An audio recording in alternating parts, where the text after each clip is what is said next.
British వాళ్ళు అక్కడ పప్పులో కాలేశారు. ఎన్ని హాస్పిటల్స్ పెట్టారు? అంతవరకు పిల్లలు చనిపోవడమే ఉండేది. ప్రసవ సమయంలో మరణాలు ఎక్కువ ఉండేవి. పాత వాళ్ళని అడగండి, మీరు ఎంతమంది అండి? మేము 6 అండి. అసలు మా అమ్మకి 12 మంది పుట్టారండి. ఒక 6 పుట్టుదు కనేటప్పుడు చచ్చిపోయారండి. అంటే మామూలు మరణాలు అవి. వాటిని ఆపేశారు వాడు. ఇప్పుడు పశ్చిమ గోదావరి జిల్లాలో చాలా హాస్పిటల్స్ ఉంటాయి. నర్సపూర్ ఉంది కదా, క్రిస్టియన్ హాస్పిటల్ ఉంటుంది, ఘోష హాస్పిటల్. నేను అందులోనే పుట్టా. నేనే కాదు, చిరంజీవి కూడా అందులోనే పుట్టాడు. ఇంకా పెద్దవాళ్ళు చాలా, నేను పుట్టడానికి ముందు చాలా పెద్దవాళ్ళు అక్కడ పుట్టేసి ఉంటారు. ఏదో మేము చిట్ట చివరి తరమై ఉంటాం. అప్పటికి కానీ మాకు సదుపాయం వచ్చి ఉండదు. ఇవన్నీ ఎవరు వాడేశారు? పైనున్న వాళ్ళే. ఇలా వాడితే వాళ్ళు ఏమనుకున్నారు? ఇందులో మారిపోతారు అనుకున్నారు. సో మీరు తేట తెలుగుతో క్లిష్టమైన పదాలతో, బైబిల్ అనువాదం ఉంటుంది కదా, ఆదిమ సో గ్రీకు, హెబ్రూ భాషల నుంచి తర్జుమా చేయబడినదని ఊహించండి. అప్పుడు ఎవరు తర్జుమా చేసి ఉంటారు?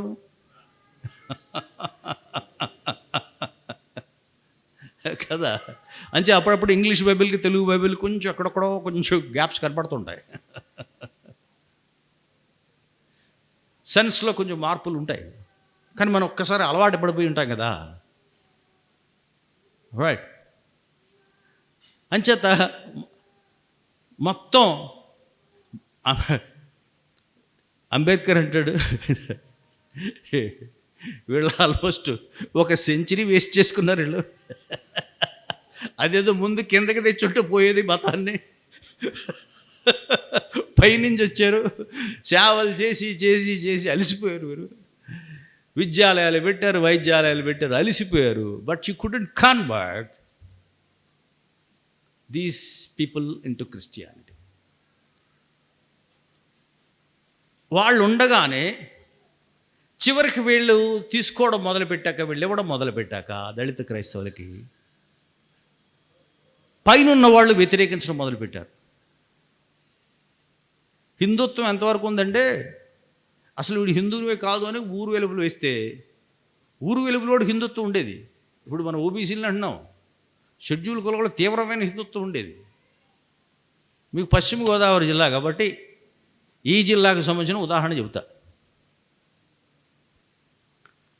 ఓకే, నేను ఒకసారి మా సొంత ఊరు కాబట్టి మాది పశ్చిమ గోదావరి జిల్లా, నరసాపురం. నేను మరి అంటే ఇక్కడ వాడిని, అది వేరే విషయం. అంటే ఇప్పుడు జిల్లాలో గోదావరికి ఇటున్నా అటున్నా కూడా తూర్పు పడమని మారిపోయాయి, అది వేరే విషయం. దిక్కులు మార్చారు బాబు, జిల్లాలు మార్చండి, దిక్కులు మార్చారు.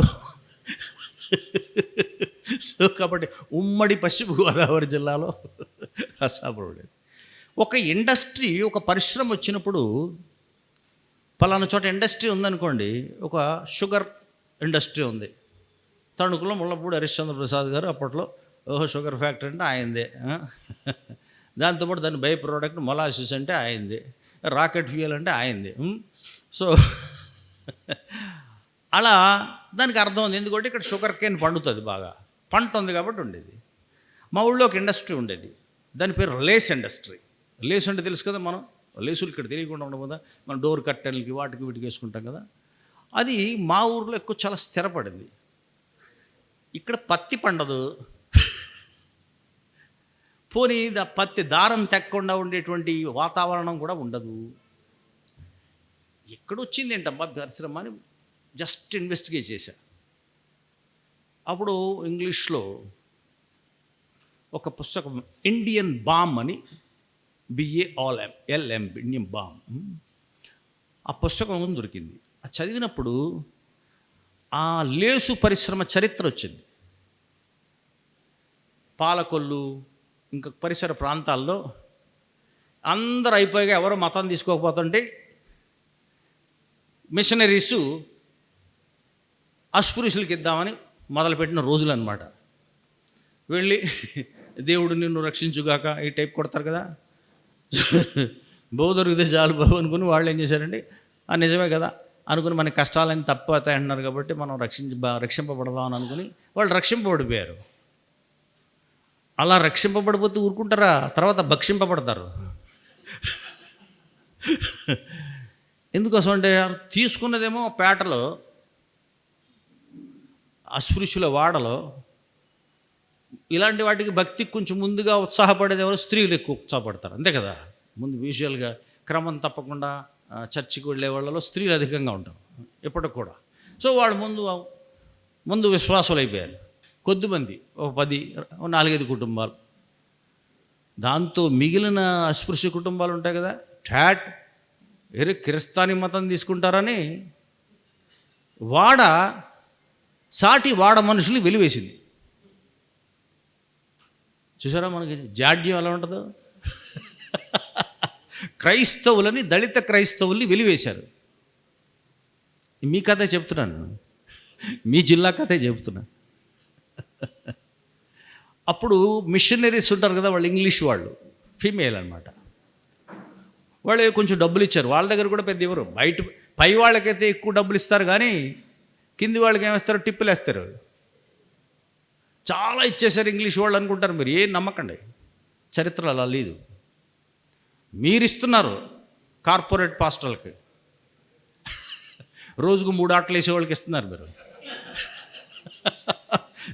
బిగ్ స్క్రీన్ పెట్టి ఒకడే ఉంటాడు కోటేశ్వరుడు.